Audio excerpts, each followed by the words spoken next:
እሺ በዚህ ቪዲዮ የምንመለከተው aptitude questions with answers HCF and LCMን በተመለከተ ይሆናል። ከፓርት 11 ጀምሮ እስከተወሰነ ክፍል ድረስ highest common factor እና least common multiple ላይ የሚመጡ የተለያዩ አይነት የአፕቲቲዩድ ጥያቄዎችን የምንሰራና የምናይ ነው የሚሆነው።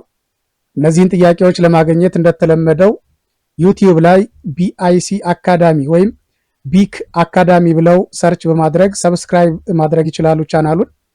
በተለያየ ጊዜ የሚለቀቁ ቪዲዮዎች ወይም የአፕቲቲዩድ ጥያቄዎች ስለሚኖሩ እነዚህን ጥያቄዎች እየገባችሁ መከታተልና ራሳችሁን ማዘጋጀት እንድትችሉ ቻናሉን ሰብስክራይብ ማድረግ አይርሱ። ከዚህም በተጨማሪ ሌሎች ስራ አጦች ወይም ስራ ፈላጊዎች እንደዚሁም የዩኒቨርሲቲም ሆነ የሃይስኩል ተማሪዎች ቻናሉን እንዳገኙትና በእነዚህ አይነት ጥያቄዎች ዙሪያ ራሳቸውን እንዳለማመዱ ያግዛቸው ዘንድ ቻናሉን እንዳገኙት ሼር አድርጉላቸው። ወደ ጥያቄዎቹ እንሄዳለን። Question number 37. Find the HCF of these prime factors or numbers expressed with that of prime factors as such. The first number is expressed in such a way 2 the power of 3 times by 3 the power of 2 times by 5 times by 7 the power of 4. The second number is expressed as 2 the power of 2 times by 3 the power of 5 times by 5 the power of 2 times by 7 the power of 3. And the third number is expressed in such a way as 2 the power of 3 times by 5 the power of 3 times by 7 the power of 2. So if you are given the prime factors of numbers in such a way, what is the HCF of these three numbers? A 890, B 880, C 980, D 990. I hope you know about HCF and LCM and how to calculate or how to get the HCF and LCM of numbers. So HCF of two or more numbers is the greatest number that divides each of them exactly. So you are going to find out the greatest common number that divides each of the numbers exactly. There may be other numbers that divides each numbers exactly, but among those numbers you are going to find out the greatest common one. So to get the HCF of two numbers, there are two methods. Method 1 is factorization method and method 2 is division method. We will see about the division method on the next video or on part 12 of this channel. And today we will see how to get the HCF of numbers using that of factorization method. So using the factorization method, or when we find out the HCF of numbers using factorization method, first express each of the given numbers as a product of prime factors. Here as you see 2 cube times by 3 square times by 5 times by 7 the power of 3, 7 the power of 4 is prime factors of the first number. So you are going to express each number as prime factors. And the second one is expressed, say, in such a way that 2 the power of 2 times by 3 the power of 5 times by 5 the power of 2 times by 7 the power of 3. This is the prime factors of the second number. And again, the third number is expressed as 2 the power of 3 times by 5 the power of 3 times by 7 squared. So first what you are going to do is that find the prime factors of each numbers. Then the product of the least power of common prime factors gives the HCF. So among the expressed prime factors, you are going to find out the least powers, the least common powers, numbers which are common for all or prime factors which are common for all the numbers, and and select among those numbers with the least powers. First select the common ones. For example, 2 the power of 3, or take the base one here. 2 is common, 2 is common, 2 is common for the 3 numbers. But among the numbers with base 2, we are going to select the one with the least powers. They are common, and the least prime factors, the least prime factor, or the prime factor with the least power is 2 the power of 2. Again, take 3. 3 is available on the first number as a base, and again it is available on the second number as a base, and again it is not available on the third one. So we do not take numbers or factors with base 3. Again, take 5. 5 is there on number 1, and it is there again on the second number, and it is also available on the third one. But of course it is common to the 3 numbers, and we take the prime factor with the least power. So the prime factor with the least power is 5. We take 5. Again, continue and consider that of 7. 7, the power of 3 is the power of 4 is there on the first number. Again, it is available on the second number with the power 3, and again it is available on the third number with the power of 2. So prime factor of 7 is common in all the 3 numbers, but we select the one with the least powers. So the prime factor with the least power of 7 is 7 squared. We take these prime factors with the least power. 5 to the power of 2 and 7 the power of 2. Then we take the product of these numbers, which is the HCF of the 3 numbers. We have 2 squared times by 5 times by 7 squared, which is equal to 980. So your answer is choice C, which says 980. ኦኬ ይሄ ጥያቄ የሚለን ምንድነው? ኤችሲኤፍን ፈልጉ ነው የሚለን። በዚህ የተሰጡ ቁጥሮች አሉ። ፕራይም ፋክተራይዜሽን ወይም በፕራይም ፋክተራይዜሽናቸው መሰረት የተቀመጡ 3 ቁጥሮች አሉ። በዚህ ጊዜ እንደዚህ ተተንትኖ ቢቀመጥላችሁ ኤችሲኤፍ ሃይስት ኮመን ፋክተሩን ወይም ግሬተስት ኮመን ፋክተሩን ፈልጉ ነው የሚለው። ምንድነው የምናደርገው? ሁለት ሜተድ አለ አክቹአሊ ኤችሲኤፍን ለማግኘት። አንደኛው ፋክተራይዜሽን ሜተድ ነው፣ ሁለተኛው ዲቪዥን ሜተድ ነው። ዲቪዥን ሜተድን በቀጣይ ቪዲዮ የምናይ ይሆናል። በዚህ ቪዲዮ ግን ፋክተራይዜሽን ሜተድ ነው የምናየው። ቁጥሮቹ በፕራይም ፋክተራይዜሽን ሜተድ ተተንትነው ተቀምጠዋል። በዚህ መልኩ ከተቀመጡ በኋላ የምናደርገው ምንድነው? ለሁሉም ቁጥሮች ኮመን የሆነውን እና ፓወሩን አነስተኛ የሆኑትን ፕራይም ፋክተሮች አውጥተን እናባዛቸዋለን። በዛ መሰረት ኤችሲኤፍን እናገኛለን ነው። ለምሳሌ ኮመን የሆኑትን ቁጥሮች ብንወስድ ሶስቱም ቁጥሮች ላይ ኮመን የሆነ ቤዝ ያላቸውን ቤዛቸው ተመሳሳይ የሆነ ለሶስቱም ተመሳሳይ ወይም ኮመን የሆነውን የጋራ የሆነውን እንወስዳለን። ለምሳሌ ቤዝ 2 ብንወስድ 2 ሶስቱም ቦታ ላይ አለ። 3 ሶስቱም ቦታ ላይ የለም፣ 3 እንተዋለን። 5 ሶስቱም ቦታ ላይ አለ። again 7 ሶስቱም ቦታ ላይ አለ። 3 ቦታ ላይ ያሉት ቁጥሮች እነማን ናቸው? 2 5 እና 7 ናቸው ማለት ነው።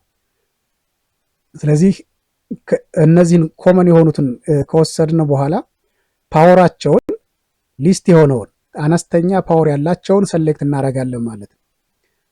ያ ማለት የመጀመሪያው ቁጥር ላይ 2 ዘ ፓወር ኦፍ 3 ነው። የሁለተኛው ቁጥር ላይ ያለው 2 ዘ ፓወር ኦፍ 2 ነው። ሶስተኛው ቁጥር ላይ ያለው 2 ዘ ፓወር ኦፍ 3 ነው። ከሶስቱ አነስተኛ ፓወር ያለው 2 ዘ ፓወር ኦፍ 2 ነው። 2 ዘ ፓወር ኦፍ 2 እንወስዳለን ማለት ነው። አገን 5 ለሁሉም ኮመን ነው። የመጀመሪያው ቁጥር ላይ ፓወሩ 1 ነው። የሁለተኛው ቁጥር ላይ 2 ነው። የሶስተኛው ቁጥር ላይ ያለው 5 ፓወሩ 3 ነው። ከሶስቱ አነስተኛ ፓወር ያለው የመጀመሪያው ፓወሩ 1 ሆነው ቁጥር ነው። ያ ማለት 5ን ብቻ እንዳለ እንወስዳለን ማለት ነው። ከዛ ቀጥሎ 7ን እንደዚሁ ኮንሲደር እናደርጋለን። የመጀመሪያው ላይ ፓወሩ 4 ነው። የሁለተኛው ፓወሩ 3 ነው። የሶስተኛው ላይ ፓወሩ 2 ነው።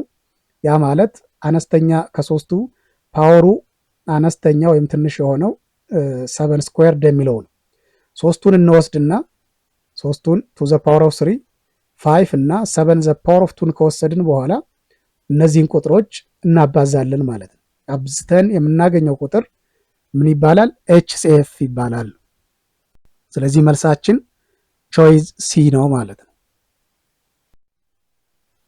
Question number 38 says that find the HCF of 108, 288 and 360. A 24, B 36, C 10 and D 63. So we have seen about factorization, and using factorization method you are given here the numbers, not the factors or the prime factors. Rather you are given simply the numbers. So given these 3 numbers, you have to find out the GCF or HCF of these 3 numbers. So first you have to factor out these numbers and rewrite the numbers in their prime factorization. Then after that take common prime factors with least powers and multiply those numbers. Using that you are going to get the HCF of the 3 numbers. So try to find out the HCF of the prime factor of the numbers first. Okay, let us divide 108 for example, or take the prime factor of 108 as an example. We have 108. Okay, divide it by 2 for example. When you divide it by 2 you get 54.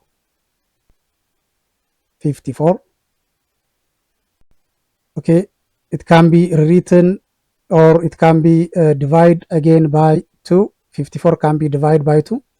How much? 27 times. Okay, sorry for the handwriting. 27 cannot be divided by say 2, rather it can be divided by 3. Then 27 divided by 3 becomes 9. 9 can also be divisible by 3 times. Again 3 is divided by 3 1 times. So 108 can be rewritten in such a way: 2 times by 2 times by 3 times by 3 times by 3. Okay, but 2 times by 2 can also be written as 2 squared, and 3 times by 3 times by 3 can also be written as 3 the power of 3. So 108 can be written in such a prime factorization form, which is 2 the power of 2 times by 3 the power of 3. Again, you can find out the prime factors of other numbers in a similar way. Okay, 288 can be written as 2 the power of 5 times by 3 the power of 2. Try it by your own. 360 can also be rewritten as 2 the power of 3 times by 5 times by 3 squared. Then we express the numbers using their prime factorization. Now take the common ones. The common numbers for all the three numbers, they are 2 and 3. 5 is not common. And among the common numbers, you take numbers with their least power. Then among the twos, the number with the least power is 2 squared. And among the threes, okay, the one with the least power is 3 squared. So we have 3 squared and 2 squared, which are common and with least powers for all the numbers. Then you have to multiply 2 squared times by 3 squared. 2 squared means 4 and times by 3 squared means 9. 4 times 9, then your answer is 36 or choice B. ኦኬ በ37ኛው ጥያቄ ላይ ያየ ነው ፕራይም ፋክተራይዜሽኑን መጀመሪያ ሰርቶ ነው የሰጠን። በዛ ጊዜ ቀላል ነው። ካሉት ቁጥሮች ውስጥ ኮመን የሆኑትን እንወስድና ኮመን ከሆኑ የጋራ ከሆኑት ውስጥ ደግሞ ፓወራቸው ትንሽ የሆነውን ወይም አነስተኛ የሆነውን መርጠን እናባዛቸዋለን ማለት ነው። በዛ ጊዜ ኤችሲኤፉን ማግኘት እንችላለን። ነገር ግን ቁጥሩን እንደዚህ አድርጎ ከሰጠን ለምሳሌ 108 288 እና 360 ብሎ ቁጥሮቹን ብቻ ሰጠን። ይህንን ከሰጠን በኋላ ጂሲኤፉን ወይም ኤችሲኤፉን ፈልጉ ነው የሚለን። በዚህ ጊዜ የምናደርገው ምንድነው? በዚህ ጊዜ ሁሉንም ቁጥሮች ፕራይም ፋክተራይዜሽናቸውን እናወጣለን ማለት ነው። ለምሳሌ ያክል 108ን ብንወስድ 108ን ለሁለት መካፈል ይችላል። 2 ለ2 54 ጊዜ 54 again ለሁለት መካፈል ይችላል። ስንት ጊዜ? 27 ጊዜ።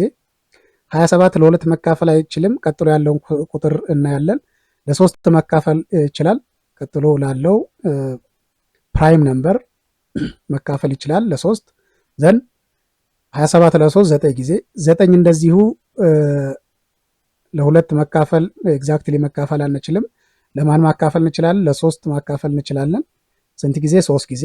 again 3ን በትንሹ ልናካፈል የምንችለው ለማን ነው? ኤግዛክት እንድመጣልን ለሶስት ማለት ነው። 3ን ለ3 እናካፍል አንድ ጊዜ ይደርሳል ማለት ነው።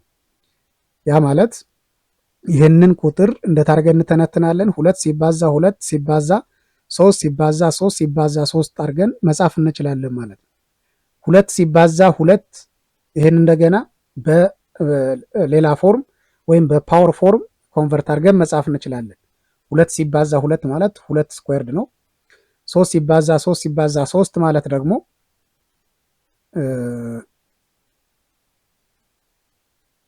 3 ዘ ፓወር ኦፍ 3 ይሆናል ማለት ነው። 3 ዘ ፓወር ኦፍ 3 ይሆናል ማለት ነው። ስለዚህ 108ን 2 ዘ ፓወር ኦፍ 2 ታይምስ ባይ 3 ዘ ፓወር ኦፍ 3 ብለን መጻፍ እንችላለን። ሌሎቹንም ቁጥሮች በተመሳሳይ ፕራይም ፋክተራቸውን እናወጣና በዚህ መልኩ እንጽፋለን። 288 ለምሳሌ ቼክ አድርጉት እናንተ እንዴት አድርገን መጻፍ እንችላለን። 2 ዘ ፓወር ኦፍ 5 ታይምስ ባይ 3 ዘ ፓወር ኦፍ 2 አድርገን መጻፍ እንችላለን። again 360ን እንደዚሁ በፕራይም ፋክተራይዜሽን መሰረት 2 ዘ ፓወር ኦፍ 3 ታይምስ ባይ 5 ታይምስ ባይ 3 ስኩዌርድ አድርገን መጻፍ እንችላለን ማለት ነው። ይህንን ካወጣን በኋላ ፕራይም ፋክተራቸውን ካወጣን በኋላ የምናደርገው ምንድን ነው? ለሶስቱም ቁጥሮች ኮመን የሆነውን ቁጥር የጋራ የሆነውን ቁጥር እንፈልጋለን። ለምሳሌ 2ን ብንወስድ ለሶስቱም ቁጥሮች ኮመን ነው አለ ማለት ነው። again 3ን ብንወስድ ለሶስቱም ቁጥሮች ኮመን ነው።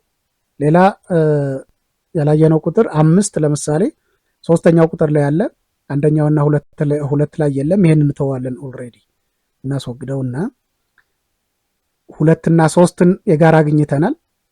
እነዚህን ያገኘናቸውን ቁጥሮች ሊስት ፓወራቸውን ሰሌክት እናደርጋለን። እንደገና አነስተኛ ፓወር ያላቸውን ቁጥሮች እንወስዳለን።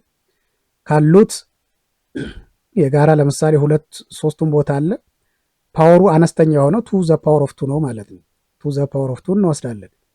3ን እንደገና 3ቱም ቦታ ላይ ስናይ የመጀመሪያው 3 ስኩዌርድ ነው። የሁለተኛው የመጀመሪያው 3 ኪዩብ ነው፣ የሁለተኛው 3 ስኩዌርድ ነው፣ የሶስተኛው 3 ስኩዌርድ ነው።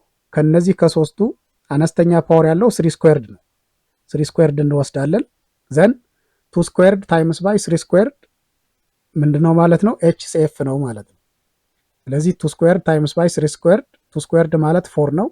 3 ስኩዌርድ ማለት 9 ነው። ሁለቱን ስናባዛ 36 ኤችሲኤፋችን ነው ማለት ነው። ወይም የነዚህ የሶስት ቁጥሮች ኤችሲኤፍ ነው ማለት ነው። ኦኬ